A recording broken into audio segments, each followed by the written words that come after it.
Hey guys, Sean here. Welcome to the F1 Word Live and to the Friday roundup. Basically, if you're wondering, exactly the same as before, the practice roundup, but also some news stories thrown in there as well. And probably tonight, a little bit of a rant about Esteban Ocon. I'll come on to that in a moment. I will be going over, of course, the results from FP1 and from FP2 in just a moment, but also I'm going to be talking about Esteban Ocon's future. In all honesty, it's not looking good, guys. It's not looking good. I'm also going to be talking about Pascal Wehrlein. His future has been decided with Mercedes. We've got some very nice looking new concept cars from Formula 1. We'll talk about those as well. And Sebastian Vettel reckons his biggest enemy is himself. But I'm going to get onto that a little bit later in the stream. I hope we're all awesome in the chat. I'll be coming to you a little bit later for some questions and whatnot, as I always do. But should we kick it off by having a look at the FP1 result? Now, I'm going to say straight off, now I always say don't read too much into any of these times because it is Friday, but certainly pretty much ignore these ones. It is FP1 in Singapore is one of, if not the least representative sessions of the season. It is the same with FP3. Completely pointless, apart from getting a little bit, track acclimatization, stuff like that done. So it was Daniel Ricciardo ahead of teammate Max Verstappen this morning with a 1:39.7 for the Aussie and a 1:39.9 for the Dutchman. The two Ferraris in behind, running pretty much Hypersoft exclusively in FP1. Very tight between those three in the first session. Kimi Räikkönen a bit further back there, 7/10 off the pace in fourth. Nico Hülkenberg and Carlos Sainz, those Renault boys really surprising this morning. Hülkenberg in P5 and Sainz in 7th, sandwiching Lewis Hamilton, who was 1.5 seconds off the pace, but set their fastest times, both Mercedes boys did, on those yellow marked soft tyres. So again, you can't read anything into that session anyway, and you certainly can't read too much into that one. Bottas in 8th place there. Charles Leclerc started all right, 9th place for him, but he ended up hitting the wall a little bit later on in the session, and that ended it for him. Quite a bit of damage to his right front, actually, just caught the inside. I think it was off the Anderson Bridge, and he's just whacked that and smashed the wheel, and that was the end of his session. Romain Grosjean rounded out the top 10 for Haas, looking better on a Friday than they tend to. I'm a little bit sceptical about Haas this weekend. They seem to think they're going to go all right, but I'm thinking back to Monaco. They really did struggle there. So hopefully they'll be good and we'll get a good midfield fight. But I think they might struggle come quali tomorrow. Marcus Ericsson, a very solid P11. Discord will be happy. Sergio Perez in 12th place with Kevin Magnussen just behind in 13th. Alonso only 14th, 1:42.6, 2.9 seconds off the pace. But again, ran the slower tyres, the ultra softs and the softs for him. Esteban Ocon, poor guy, down in 15th place again. He ran the soft tyres in that session. Pierre Gasly, Brendan Hartley, Lance Stroll and Sergei Sorokin all exclusively running the ultra soft tyres. They were down there. And Stoffel Van Dorn, once again, 5.4 seconds off the pace, rounding out the field. But to be fair to him, he had a pretty disrupted session this morning. He was running some testing for the team. He had some setup changes he needed to make. And then he had another issue as well, possibly a hydraulic problem, I think it was. So not a great morning for Stoffel Van Dorn, but I think a lot of that out of his control. But it wasn't, like I said, it's not really a representative session. I don't want to read too much into it. Really need to be talking more about FP2. But a couple of talking points from the morning. I've actually got a notebook. I've actually written things with a pen, and I can't even read my own handwriting. This could be interesting. So we've gone over Leclerc's crash. Red Bull, like I said, looked quick this morning, but again, I keep saying it, but you can't really read too much into that. Hamilton was struggling for pace, but it's not so much the pace, because he was on those softer tyres that I would worry about, but it was more about the fact that he seemed to be struggling with locking up. He was locking up quite a bit, and there were a few drivers doing it as well. His teammate Valtteri Bottas had a spin at turn 1, which Lance Stroll managed to do a little bit early. The exit at turn 1, to be fair, and through turn 2, got riding on the curbs, and that sent the car around. And a bit embarrassing, but no damage done to either Bottas or Stroll. But yeah, Lewis Hamilton seemed to really struggle this morning with locking up and whatnot. So you have to excuse that random noise in the background. I think that was a motorbike outside. But anyway, but yeah, seems to be struggling there with his either setup or balance or something. But yeah, it all came good in the second session, as you can see there. FP2, Kimi Räikkönen, top of that session this afternoon. This is much more representative and closer to what they're going to be doing in terms of racing and qualifying time. So this means a lot more. Kimi Räikkönen fastest, 38.6, but only, look at that, nothing. 11 hundredths of a second, or thousandths of a second if you want to go that far, ahead of Lewis Hamilton in second place. So clearly, once those hypers were on and balance was set up for Mercedes, they've put themselves right in the mix. I'm going to be completely honest, that is a damn sight closer. I know it's Friday, but that is a damn sight closer than I thought they were going to be this weekend. Max Verstappen in third place, half a second off, with Daniel Ricciardo in fourth. Christian Horner actually saying after FP2, I think it was Horner, might have been Verstappen, but one of them from Red Bull saying that they don't expect to be able to challenge on qualifying pace. So it's more about race pace. They think they're going to be fairly close to Ferrari in that respect. So I think that's going to be interesting to watch come Sunday, but don't expect Red Bull to be in the mix. But then we don't know.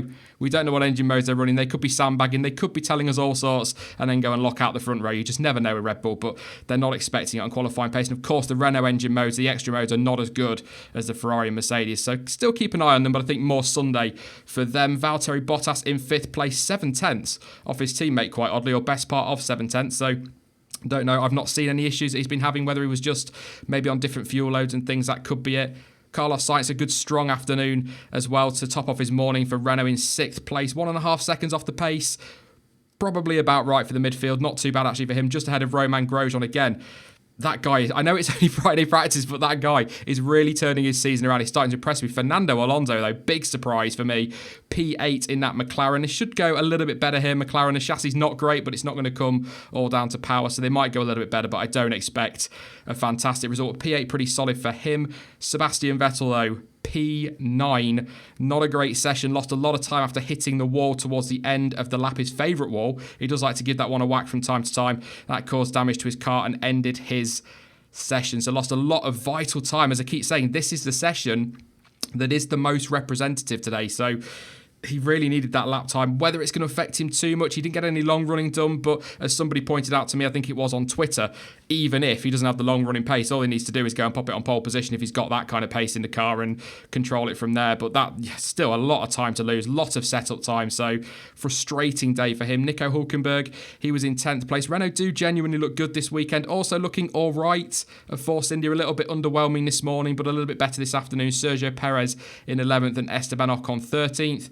Marcus Ericsson again impressing this weekend, it seems to be at the moment, in 12th place. Charles Leclerc down in 14th with Kevin Magnussen 15th. Stoffel Van Dorn better in the afternoon session. Not a million miles off his teammate. 7/10 is quite a whack, but for Friday practice, not too bad. And then, a couple of tenths improvement, and he's right up there knocking on the door at the top 10, so not awful. The Toro Rosso boys 17th and 18th, hardly above Gasly, and again it's Williams at the back with Lance Stroll in 19th and Sergei Sorokin down there in 20th. I'll get my awesome little notepad out now because obviously I can go over some other bits. Not a huge amount really to talk about from FP1, but a fair whack from FP2. Max Verstappen, he had some problems. It was an oil leak which gave him issues early on. He did get out though in the end, so it wasn't too bad. That was fixed by Red Bull, but he did have some more problems towards the end. Now I've not seen, just having a look at chat here for this one, because I've not actually seen anything on what that issue was, but he was reporting a misfire over the radio. So if anybody in chat knows what the reason was for his second issue in FP2, do let me know in chat and I'll give that a shout out. But as far as I can see at the moment, just looking at Sky's website, it just looks like he was reporting a misfire, and that's where we're at the moment. Sebastian Vettel went over, hit the wall. I'm going to ask you a little question on him a little bit later on, mistakes and things like that, so we'll talk about him a bit more a little bit later on. But frustrating day, like I was saying in the rundown there, he needed that lap time. It's track time in Singapore. It's absolutely needed, so yeah, okay, he could be quick enough to put it on pole position tomorrow, but he's still going to need the pace to fight off those behind him. If it's as close as it looks to be on race pace, I'll bring you some times as well that Andrew Benson tweeted out a little bit just before the stream, which were really interesting. See, I can't even read my handwriting. That's terrible, isn't it? I can't even read it. Still not seeing anything on that one. Red Bull, their pace, as I said, did fade off for FP2, but to be fair, again, they're not expecting to be quick in qualifying. But as I said in the rundown, you never know in Formula 1 anymore. You get this all the time. Oh, we're not going to be quick. We're going to struggle. We're going to be nowhere near the pace of those guys up front. And then they surprise. Look at Lewis Hamilton today. Yes, it's Friday, but very close to Kimi Raikkonen in the end. And they weren't expecting to be anywhere near the Ferrari. So I think we're in for quite a treat towards the sharp end of the grid. And it was a brake fire for Lance Stroll, sort of midway, 2/3 of the way through the session. Literally a fire on his right rear brakes. He was called into the pits and asked to cool it, obviously, because it was not brilliant. But yeah, a bit of drama for Williams, but really not really on the pace this weekend again, Williams, unsurprisingly. Yes, power does come into it with Singapore, as Christian Horner was saying the other day, there are the long straights, but it is very much going to come down to chassis more than anything. So very frustrating for Williams, but I think not a big issue. They'll have sorted it with Lance Stroll. I'm just having a look through chat, see if anybody knows anything on what was going on with Verstappen. Doesn't look to be. So If I see anything, I'll give it a tweet out. If I hear anything before the end of this stream, I will give that a shout as well. But I want to talk about Sebastian Vettel a little bit. Sky were quite critical of him after the session, mostly Martin Brundle saying that he was cracking under the pressure, that he was making too many mistakes. And he is making mistakes. And it is a lot, as I've already said, of track time to lose on a Friday. But it is just Friday. You know, this isn't going to define the weekend. Nobody's going to turn around come Abu Dhabi if he doesn't win the World Championship and say, oh, it was that Friday he lost in Singapore that cost him. Nobody's going to do that. They're going to look at things like Germany. They're going to look at things like Italy, whichever way you see that. Maybe not taking the win in other races this year where they should have been. That's where the title's going to be decided. It's not going to be decided because he hit the wall in Singapore, you know. So I think it's a little unfair to go all-out attack on him. If he does that on Sunday and Hamilton goes on to win, then yeah, obviously title's probably going to be gone. A lot of people, for some reason, seem to think the title's decided already. I don't quite know how. You know, I'm crap at maths. I'm not going to sit here and claim I'm some kind of mathematical genius, but even I know that there are a damn sight more than 30 points available between now and the end of the season. So I still think this will go down to the wire. I'm still fairly confident, and I'm going to try and get onto. I forgot to upload my predictions to this, but I'll try and get to them a little bit later on as well for what I think will go on this weekend because I missed them from yesterday. But it's Friday. It is track time. He didn't really want to lose it, of course. It's important to get that time on the track for setup and things like that, but it's not the end of his weekend just because he didn't get out of this session. But it's not as if Lewis Hamilton hasn't been having his problems as well, as I was saying in the other rundown, locking up quite a bit all over the road, really struggling. So I think a few drivers have struggled to really get to grips with it. It's obviously going to take a while to rubber in the track. It's used once a year for Formula One. So yeah, there's a picture there actually of Max Verstappen's first issues, a bit of smoke coming out the back of the car that got everybody a little bit concerned about the Renault engine. Obviously not the most reliable, but I think, yeah, I just said in my prediction, not in predictions, but my one to watch on Thursday, that I think Red Bull are going to be all right this weekend. And I've got a feeling, I don't think he's going to win it, and I don't see him on pole position, but I think Verstappen's going to have a good weekend. It's just a feeling, but then having said that, Ricciardo's been super quick all day today. So it's going to be... I'm looking forward to it. It's got a little bit more tasty. I thought Ferrari were going to come and be pretty much the favourites, and Red Bull would be just sort of in around and maybe just behind, not quite there on pace, but it looks as though it's very close on race pace, and Mercedes are right in there. But in terms of race pace, the race simulation averages using the Hypersoft tyres. These came from Andrew Benson over on Twitter. Ricciardo was a 145.998 over 8 laps. Hamilton did 10 laps and averaged a 146.062. Verstappen over 5 laps did an average of a 146.237. And Kimi Raikkonen over 9 laps did a 146.245. So around about 0.3 between Ricciardo and Raikkonen there on average hyper-soft pace. Obviously Vettel not in there because he didn't get his race runs done. But Sebastian Vettel said, and I'll quote him, it's difficult to read too much into the times, but Red Bull looked very strong, especially towards the end of the stints. So come Sunday, in terms of strategy, keep an eye on the back end of these early stints because they could go for an undercut, which could make a big difference, but they might be able, if they're still strong on their tyres at the end of that first stint, to take the fight, to go for the overcut. And that's going to make things very interesting. And that's going to be crucial for Ferrari and crucial for Mercedes that they've got two cars together on track. They're going to need to be able to trigger, you know, if Red Bull trigger the undercut, they need to be able to react with one of their cars and vice versa. So it's going to be, I'm quite looking forward to the strategical side of it. There won't be a huge amount of overtaking come Sunday. Just have a quick drink. But yeah, there won't be a huge amount of overtaking come Sunday. So the strategical side of it is big. So that could be quite interesting and quite crucial come Sunday. Beverly just asked, is Ferrari sandbagging again? I wouldn't say sandbagging because obviously FP2 you can't really in Singapore because it is the only representative practice session of the weekend. So I don't think we saw everything they've got. Same with Mercedes, same with Red Bull, but I don't think sandbagging in the same way that they would do around, say, I don't know, Hungary, for example. So yeah, that is it pretty much for practice. But I want to go over a couple of headlines with you guys as well, because some very interesting stuff's come out over the last couple of hours. Really been a busy day in terms of news for Formula One. I did put a news roundup out this morning to cover some of yesterday's news because there's been so much over the last couple of days, so do go check that out. It went out early, 9 a.m. I will not be doing that again because 9 a.m. was not good for views, so do go check that out. That's on the channel somewhere from this morning. But your headlines, I was going to say brought to you by Planet F1 then, but I don't think I need to. But we will go straight into this one. We're going to kick it off with Pascal Wehrlein. It has been confirmed by Mercedes that Pascal Wehrlein will be leaving the manufacturer's driver program at the end of 2018. 18. Of course, Wehrlein drove in Formula 1 back in 2016 for Manor before moving to Sauber for 2017, but was not able to land a seat for this season. Or, yeah, frustrating because he's a proper talent. He wasn't in Sauber for 2017, was he? Yes, he was. Sorry, I'm just looking at my notes there, and he was definitely. But Toto Wolff said, in his best interest, we have therefore decided together with Pascal not to extend our agreement and to give him the best chance of securing an opportunity elsewhere that his talent merits. So Pascal Wehrlein no longer a part of that Mercedes driver program. He's moving on to take on something else. Maybe you'll get a seat. Could he be in the frame for Williams? Maybe Toro Rosso. They were rumoured to be interested around Canada, so maybe, just maybe, they might go for it. I don't know, but with those Mercedes ties cut, that does open up a lot of opportunities. Formula One have unveiled 3 concepts for possible new car designs that could be implemented in 2021. Ross Brawn said that the new designs are focused on making it easier for cars to follow each other and give us closer racing, but the aesthetics are also a big part of their future plans. So there is concept 1. Apparently that focuses on how the halo can be better integrated into the car. I quite like it.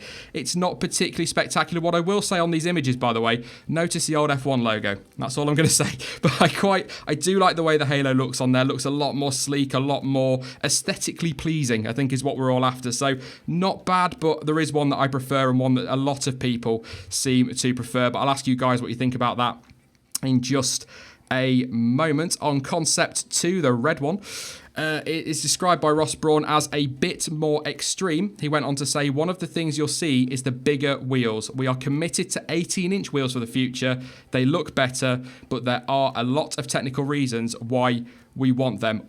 All I'm really going to say on the second concept is, and I think Stuart said it, Chainbear over on Twitter, a few others as well have said it, it just looks like they've effectively squeezed the car back to the right as you look at it and put it on a bit more of a slant. It doesn't look like they've done too much, but even the halo on there, I have to say, looks pretty cool, particularly from that side angle. So it looks awesome. Not sure on that front nose, by the way. That looks a bit more like a scoop, to be perfectly honest. When it comes to an accident, that's the last thing you want to see. But yeah, it's all right. I'm not a big fan of it at all, but the first one definitely better. But for me, the best one aesthetically and in every other instance, and I know a lot of people agree, is concept number 3. It is apparently the most recent and the best looking, in my opinion. It includes the first signs of devices to control the way the airflow comes off the wheels, something akin, I guess, to what we see in Formula E. And Ross Brawn added to that, the tyres and the wheels are the dirtiest area of the car. They cause huge disruption in the airflow. We are starting to look at devices that can stabilise the flow as it comes off the wheel. It's maturing as we go along. So what do you guys reckon? Do you reckon 1, 2 or 3? What's your favourite one? Let me know in the chat. I'm absolutely loving that third one, to be perfectly honest. You know, like I say, 2, not a big fan of. Doesn't look like they've put much effort in, just squeezed it up a little bit. Number 1's all right, but I really do like the look of this number 3, but I know a few people disagree. KJ says 3, the Wolf says 3. Formula E car, is that you? Says Ryan. That is sexy, says Stephen. There you go. Each to their own. It's a very good looking car. I will give you that one. I'm going to get some others then. Poggy Bear says 3. Scott says 3. The Real Charlie Whiting 3. RC saying 3. Abo31 says number 1. Prefers number 1. So they're not too dissimilar, actually. I don't know if it's just the colour that throws me. That could be what I'm thinking, but I love the front end of this car. I really do. Mashiro says 3. Greg's going with 3 as well. I'm just going to try and find some others as they come running through. Mikkel says 3. A lot of you going with 3. Anybody not really feeling 2? Are we not really feeling 2? It's not brilliant, is it? It's, yeah. ST says 4, just anything. Anything's better than what we've got, I suppose. It's all to do with getting these cars following each other a little bit better. But we'll talk about that, I'm sure, in a live stream in the future when I get Jonty's opinions on that as well. And we'll try and get Stuart on for like a technical whiz kid kind of thing, because I have not got a clue on the technical side of it. And the third headline that I want to very, very quickly go over, I did mention it just a moment ago, and that is Sebastian Vettel has said that his biggest enemy in this year's title fight is actually himself. The German, who trails championship leader Lewis Hamilton by 30 points, heads into this weekend's Singapore Grand Prix in need of a win to get his title fight back on track. In a very open with Sky Sports F1 interview, and I felt it was very open, to be honest, for Formula One drivers. We don't often get them admitting this sort of thing. Vettel said the following: I think the biggest enemy is me. We have a great car. If I have something to play with, then I think we have all the chances to do it in our way. Obviously, he's the leader at the moment, referring to Lewis. He's ahead, so he's the one to beat. But we have all the chances, and how much they could be better by now and so on, that's a different question. But we still have a very good chance, and as I said, we will be our first enemy and not him as a person or them as a team. So he's been a little bit self-critical lately, Sebastian Vettel, I've found, to be honest, but it's great to get that side. It's great to hear that from a Formula 1 driver. You don't often get that. They're not open in that respect. So let me know what you think on that one in the comments section if you're watching this afterwards. And also I'll be coming to you in chat a little bit later on for some questions and whatnot as well. But I want to go on a bit of a moan. I'm not going to sit here and lie. I think a moan needs to be had about Esteban Ocon's future in Formula 1. Yes, I'm not very happy. If you follow me on Twitter, you'll have known that I wasn't very happy. I had to step away from the internet for a couple of hours because I was absolutely fuming. I'm not going to read the messages sent to Jonty on it because I was not happy about it. But Esteban Ocon is looking likely that he's going to be leaving Formula 1 at the end of this season. His short-term future is not looking very bright at all. Now, according to Toto Wolff, if I can find the quote, I've got it written down somewhere, he's basically gone on the attack of most likely Renault, but also possibly McLaren or another team, if I'm being honest. I don't know what the two teams are, but it sounds as though there were two contracts on the table, all signed and done and dusted, ready to go. But unfortunately, those teams have backed out, and Toto Wolff has said, where is that quote? There it is. What has been going on this year in July and August was just unbelievable. There was so much politics in the background, hidden agendas and lies. He was so angry when he was saying this. It was good to see for Jace, to be honest, a bit of passion, but an honesty from these team principals. But he also said, not all of the good kids are going to be in cars next year, and Esteban will probably be one of them. So it doesn't look good. He says in July he had two contract offers on the table and it was just a case of choosing which one was the right one. Then he ended up without anything because people simply don't have the balls to stick to what they say. He went on to say that they were looking long-term with him, that they believed he would win championships. And I'm going to find this quote because this one was the one that kind of put my back up quite a bit. Said, not in a million years, insisted the Silver Arrows chief, as it says here on the website. One day he will win races and championships in a Mercedes. So, how do I put this without sounding like a bit of a douche? Well, I'm going to sound like a douche, whichever way I put it. But if Esteban Ocon is that good, or if Toto Wolff thinks that highly of Esteban Ocon, why the hell is he not in that Mercedes? Now, I have no doubt about what Ocon can do. I genuinely believe he is a damn sight better than most of the drivers in that midfield, and I would take him over the majority of them any day of the week. I'm sorry if you're a fan of those drivers. That's just how I feel about it.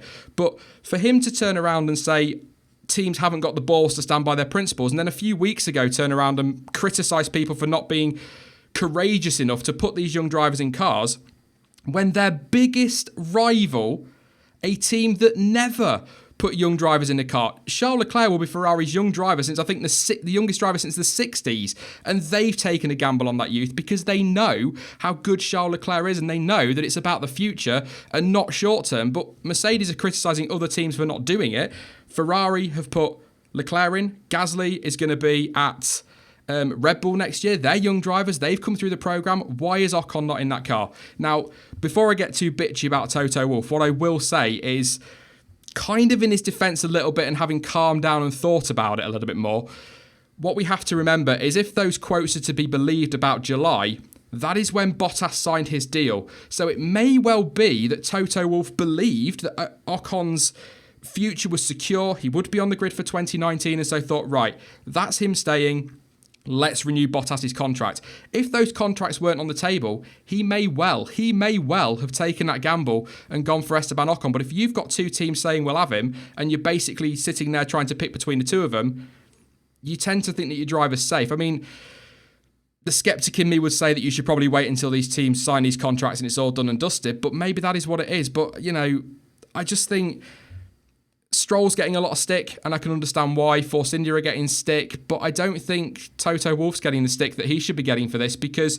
he sat there saying that he thinks that he will be in a Mercedes one day, he will be winning world titles and proving these people wrong. Well, show us then. Put him in that car, show us what he could do. If you believe he's that good, why is he not alongside Lewis next season? That is nothing before anybody starts about Valtteri Bottas. I have no problem with him. He's a very good driver. He's proven that at Mercedes. He showed us at Williams, and this season he could have very well been in this championship fight had he not had the bad luck early on. So I have no issue with Valtteri Bottas at all. But Ocon should be in that seat alongside Lewis Hamilton. I'll put my neck on the line and say it. You know, I genuinely believe that. There are people out there that will come out and say absolute nonsense like, oh, Ocon's no better than a midfield driver. He's a damn sight better than a midfield driver. And you can call me a fanboy all you like. I do not give a damn, because he is a damn sight better than so many in that midfield. And if McLaren, a team who are not brilliant and not renowned for their young talent these days, you know, you could argue Lewis Hamilton, yes, but you look at Perez, you look at, you know, Magnussen, they're taking Lando Norris. They're still going to take that gamble on him. They're losing a double world champion with huge experience in Alonso, but they're still going to put Carlos Sainz in that car, who's never driven that car, and then they're going to put Lando Norris in there as well. Not a huge amount of experience from Sainz and no experience from Norris, okay? Ferrari are going with Leclerc alongside Sebastian Vettel. Ferrari never put young drivers with 1 year's experience into their team. Not since the 60s have they had a driver so young. Red Bull, yes, they promote talent, but they gave Verstappen his chance. They gave Ricciardo his chance. They're now giving Gasly his chance.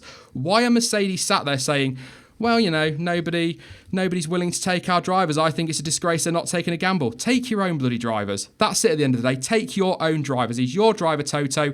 Get him in that Mercedes. Keep him in a Force India or get him in a Williams, because I will be absolutely livid. I'm livid already if Esteban Ocon is not on the grid next season. Breathe. The F1 word is back. I've been wanting to say that all day, but it would be a travesty if he's not on the grid when we could still have the likes of Ericsson on the grid, Lance Stroll on the grid, Sergei Sirotkin on the grid, a number of other midfield drivers on the grid.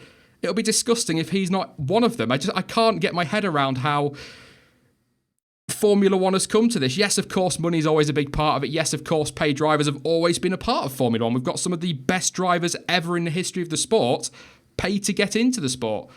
You have to have money behind you pretty much from day one in Formula One, even if it's just your parents backing you by remortgaging the house or something. Somebody's got to pay for you to go karting. But it's ridiculous that a driver of Esteban Ocon's talent, and you could throw Van Dorn in there because prior to his difficult times in F1, he was brilliant in the feeder series. Absolutely brilliant. One of the best I've seen when it comes to coming through, certainly up to the point when we got Charles Leclerc and Max Verstappen. I thought he was fantastic as you know, through all those feeder series. So you could throw him in there as well.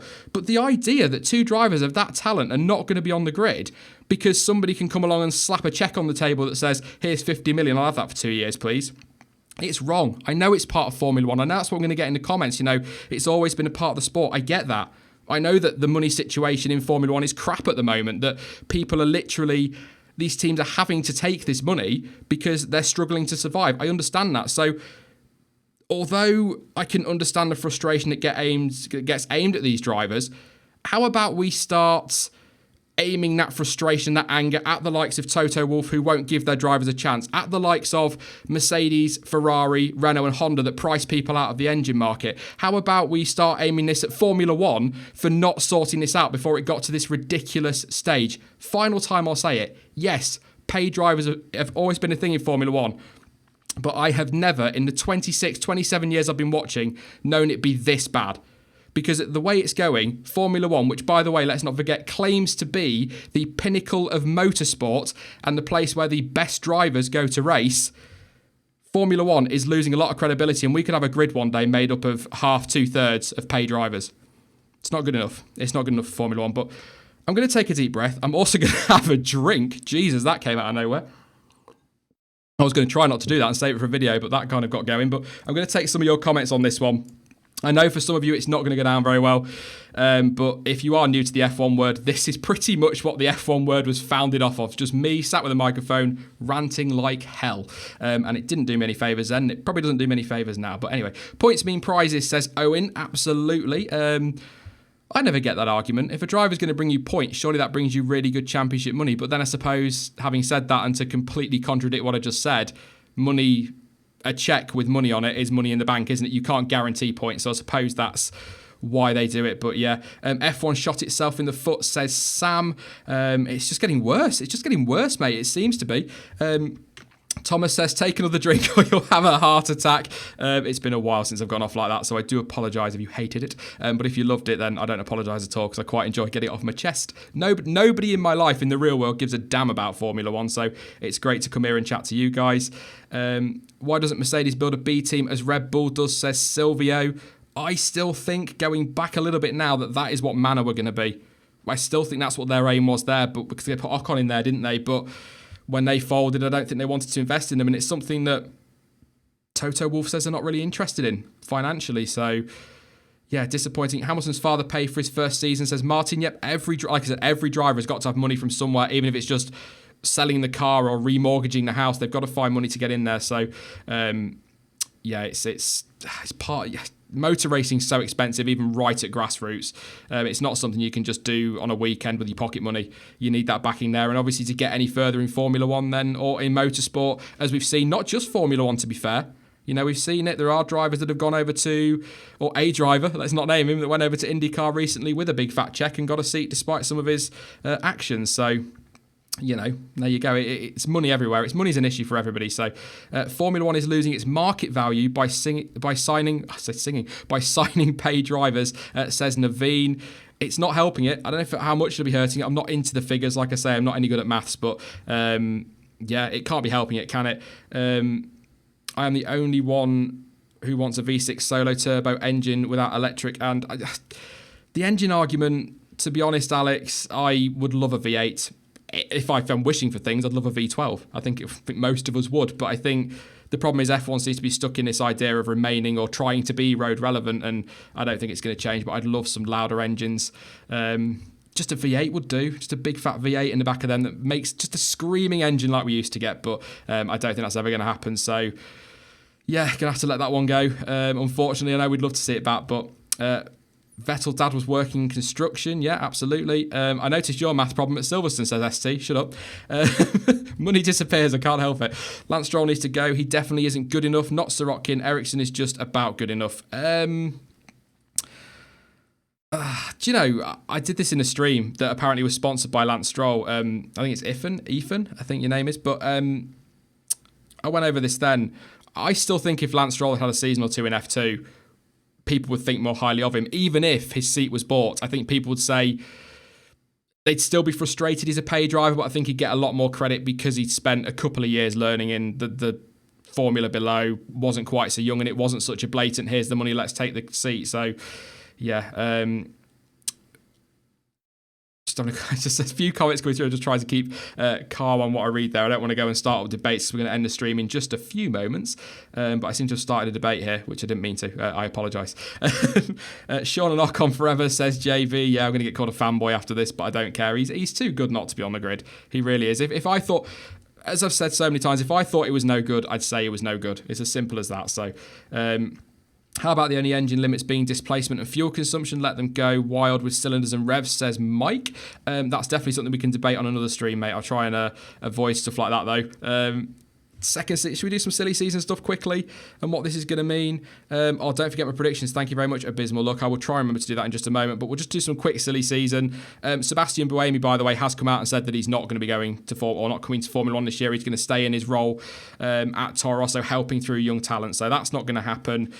I still think Van Dorn's got a shot at that seat, but he's turned around and said no, pretty much, that he's not confident on his future. They're looking at other avenues, other series, as reported in this morning's news roundup, and I think that's pretty much going to be IndyCar, I think the hint was. So other than that, Williams, and Claire Williams, by the way, after FP1, I think it was, or during FP2, said that Williams are in no rush and they will probably wait till towards the end of the season before they make a decision. So I don't think we're going to get too much more in terms of silly season. I still think as well Toro Rosso might want to wait and just see what Brendan Hartley does between now and the end of the season. So it's going to be an intriguing one. Let's see if I can do. This is probably going to be absolutely awful and it's going to ruin everything I do now. But I don't know if I actually did the predictions or not. So I'm going to see if I can find them on my PC because I didn't do them yesterday, which upset quite a few people. But I hope people understand why I decided not to do them. The simple fact is there's no point me guessing. I know you're always guessing to a point, but I kind of, there we go, but I kind of feel that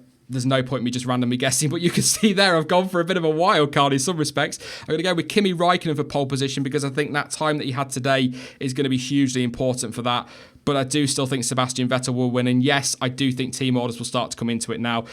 I've got a feeling Ferrari are going to be strong in the race as well, so I think they will get the 1-2. But that final spot on the podium, that changed when I was making this 4 times, I think it was, between Verstappen, Ricciardo, Hamilton and Bottas. So who knows? But I also think we're going to get 3 safety cars and the fastest lap will probably go to Daniel Ricciardo. And I'm basing that simply off of how he was earlier in the season, where he was just, when he had the quick car, he was just able to deliver that fast lap in the race. So I am going to go with Raikkonen for pole. I know it's crazy, but I do think Vettel will win it.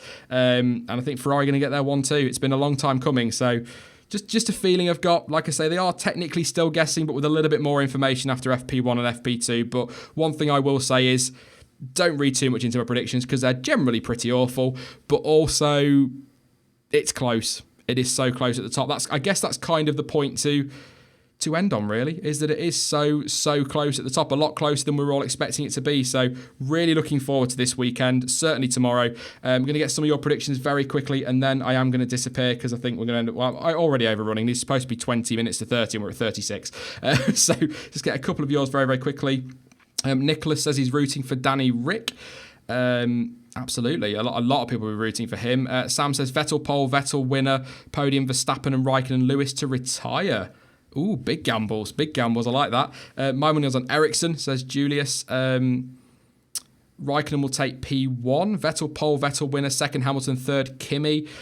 See, after that FP2, I sort of thought Hamilton's right in there. But I've just, as I said in my preview on Thursday, I've just got a feeling about Verstappen this weekend, and I don't know what it is. So that's what we're going to go with on that one. Hamilton, Verstappen, Raikkonen. Any chance of rain, Asifan? It depends what report you're watching. It's a little bit like last time out in Italy. Some are saying it's going to be thunderstorms all weekend and it's going to be wet, and others are saying that it's going to be dry and it'll be wet during the day. So I honestly don't know. On that one. I'll try and find a reliable one before we do the pre-race on Sunday. But by the time we do the pre-race, actually, we'll know if it's raining. So that's a ridiculous thing to say, Sean. Sam says not a drop of rain forecast. Like I say, multiple forecasts. But I think some trollers to get us all excited. I think that's what it is. So Hamilton for the win. Verstappen, Raikkonen, Sainz, wildcard, says Sebastian. Yeah, Renault looked good. So maybe a bit of chaos ahead of him, then absolutely. Ricciardo, Hamilton, Max Verstappen, Ericsson, Sirotkin, Kubica, there's always one. And one more prediction before I disappear then. I'm going to take that one just because it kind of fits in quite nicely with what I've been saying. It comes from Basim. I think it's Basim. I'm sorry if I got it wrong. He says Ocon on the podium. That would be great, wouldn't it? To kind of get rid of all this negativity. But apologies for the ridiculously long rant there. It wasn't supposed to go on as long as it did, but yeah, I needed to get that off my chest. I will be back tomorrow with the qualifying report, hopefully by 8 p.m. I did put a schedule for the weekend up on Twitter, Facebook, and on Discord as well, but the times are all approximate and that can change, obviously, depending on what kind of race we get. So qualifying report tomorrow by 8 p.m. That is obviously UK time. And then on Sunday, we'll be live at 12:40 p.m. UK time, a little bit earlier this week because they are in Singapore with the race Watchalong. And then at around 4 p.m, we will be live with the race debrief. But don't forget, you can follow me over on social media. Links to Twitter, Instagram, Facebook, and to Discord are all in the description down below. But as ever, thank you for watching. I've been Sean. This has been the F1 Word. And until next time, goodbye.